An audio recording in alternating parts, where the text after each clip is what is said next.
Bossing, pinalitan natin ng mug si EG. Ayan na talaga. Ayan na. Sir, ano naramdaman mo? Wala eh. Nung nag-reply nga ako sa'yo, nanginginig pa ako. Ano ba usapan natin? Yung chat mo sa akin nasa 195. Ayun, sige. Okay, walang problema. Ayan na, this is it, pansit. Congrats kay sir. Naunahan mo ang... Salamat po. Iba talaga yung malapit lang. Oo nga, yun nga. Malapit lang kasi si Bossing, mga boss, tiga Dasma lang siya. Tara boss, picture na lang tayo dun sa magiging soon car ni sir. Yes! Sir, baka di ka makatulog ha?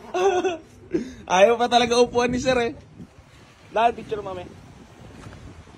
Ayan, bali... Kilig-kilig pa rin si sir. Kilig-kilig pa rin talaga.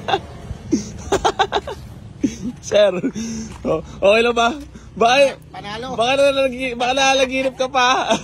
Bossing, thank you. Ingat. Balik na lang. Congrats. Reserve ng ating EG Hatch. Yan, bali si sir ay mabiyahe na. Maganda pa rin ang ngiti. Pauwi na. Iuwi na natin. Alam ba, may pangalan na ba? EG muna. Sige.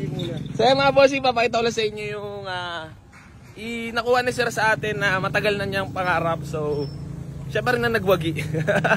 Yan, EG Hatch. Sir, congrats Maraming salamat. Bossing, ingat. Iuwi ko na. Iuwi na, wala na.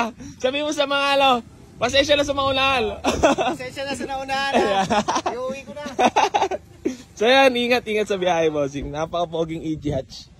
Ayan. Sold. EG Hatch na pogi. Sir, ilang taong ka na ba? 38. Putik na. Bata-bata talaga. Pero napapogi ng EG Hatch. Nachamba ni sir at nag-walk-in na yan. Nadali na. Biyahe na pa uwi.